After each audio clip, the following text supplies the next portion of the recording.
நாம கடவுளை வணங்கும் போது நம்ம கண்கள்ல இருந்து நம்மளையே அறியாம கண்ணீர் வர்றதுக்கான காரணம் என்ன தெரியுமா? அந்த தெய்வீக ரகசியம் என்ன தெரியுமா? பொதுவா நம்மளோட மனசு சோர்வடைந்து அமைதியற்ற நிலையில இருக்கும்போது நம்ம கடவுளை நினைக்கிறோம். அப்படிப்பட்ட சமயத்துல தான் நம்ம கோயிலுக்கு போறதுக்கான முயற்சியும் பண்ணுவோம். கடவுளை வணங்கும் போதோ கோயிலுக்கு போகும்போதோ ஒரு விதமான அமைதியை நம்ம உணர்றோம். நமக்கு பிடிச்ச கடவுளை நம்ம வணங்கும் போது எப்பவாவது நம்ம கண்ணுல இருந்து கண்ணீர் வரும்.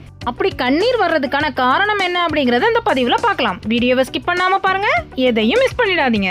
நாம கடவுளை வணங்கும் போது நம்மளோட கண்கள்ல இருந்து கண்ணீர் வந்துச்சுன்னா கடவுளோட தெய்வீக சக்தி ஏதோ ஒரு குறிப்பை நம்மளுக்கு தருதுன்னு அர்த்தம். அதை நம்ம புரிஞ்சுக்கிட்டோம்னா நம்மளோட பிரச்சனைகள் நீங்கிவிடும் அப்படின்னும் நம்மளோட வேண்டுதலை கடவுள் ஏற்றுக்கொண்டார் அப்படிங்கறதும் அர்த்தமாம். நம்மை படைத்த இறைவன் கிட்ட நம்மளோட கஷ்டத்தை பகிர்ந்து கொள்ளும் பொழுது அதோட தாக்கம் அதிகமா தான் இருக்கும். எல்லாமே இறைவன் தான் நடத்துகிறான் அப்படின்னு நினைக்கும் போது என்னோட பிரார்த்தனைகளை ஏற்று என்னோட கஷ்டங்களையும் கவலைகளையும் அவன் தான் தீக்கணும் அப்படின்னு நம்ம நினைக்கும் போது கண்ணீர் வரதா செய்யும். உதாரணமா சொல்லணும்னா கடவுளுக்கும் நமக்கும் இருக்கிற பந்தம் நம்மளோட பெற்றோருக்கும் நமக்கும் இருக்கிற பந்தத்தை போலதான். அதாவது ஸ்கூல்ல விட்டுட்டு வரக்கூடிய ஒரு குழந்தைக்கு ஏதாவது அடிபட்டுட்டாலோ இல்ல டீச்சர் திட்டினாலோ அந்த குழந்தையோட மனசு ரொம்பவும் கவலையோடையும் கலக்கத்தோடையும் இருக்கும்.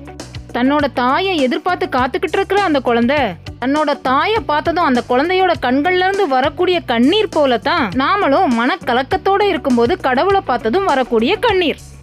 அந்த கடவுள் தான் நம்மளோட அப்பா அம்மா. அவங்களால மட்டும்தான் நம்ம மனசுல இருக்கிற கஷ்டங்களையும் கவலைகளையும் புரிஞ்சுக்க முடியும், அதை சரி பண்ணவும் முடியும் அப்படிங்கிற நம்பிக்கையில வரக்கூடியதுதான் அந்த கண்ணீர். இந்த கண்ணீர் நம்ம ரொம்ப சந்தோஷமா இருந்தாலும் வரும், நம்ம அதிக கவலையா இருந்தாலும் வரும். குழந்தை எப்படி தன்னை பெற்றவங்க கிட்ட உரிமை எடுத்துக்கிடுதோ அதே போலதான் நம்மளுக்கு பிடிச்ச கடவுள்கிட்ட நம்ம உரிமை எடுத்துக்கும் போது நம்மளுக்கு அந்த கண்ணீர் வருது. வார்த்தைகளால உணர்த்த முடியாத அன்பை அந்த கண்ணீர் வெளிக்காட்டும். இதே விஷயத்த அறிவியல் படி பார்க்கும்போது நம்ம முன்னோர்களோட அறிவுரைப்படி எப்ப சாமி கும்பிட்டாலும் தியானம் அல்லது மனதை ஒருநிலைப்படுத்தினாலும் நம்மோட மனதை நம்மளோட நெற்றி பொட்டின் மையத்தில் ஒருநிலைப்படுத்தி செய்யணும்னு சொல்லி கொடுத்துருக்காங்க.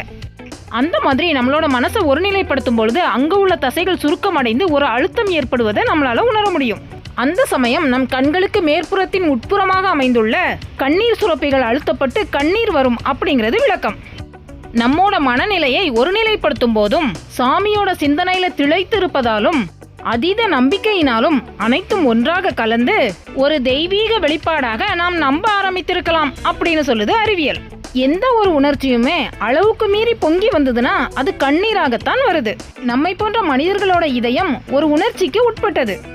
ஆன்மீகத்தின்படி கடவுளின் வழிபாட்டின் போது கண்களில் இருந்து கண்ணீர் வந்தால் கடவுளின் தெய்வீக சக்தி ஒரு குறிப்பை தருகிறது என்று அர்த்தம்.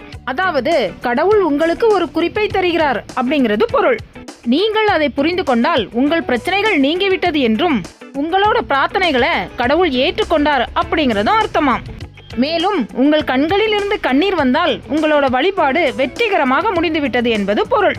கடவுள் உங்களுடைய பிரச்சனைகளை ஏற்று அதை சரி செய்து உங்களுடைய ஆசைப்படி நல்லதாகவே நடத்துவார் அப்படிங்கிறது அர்த்தமாம்.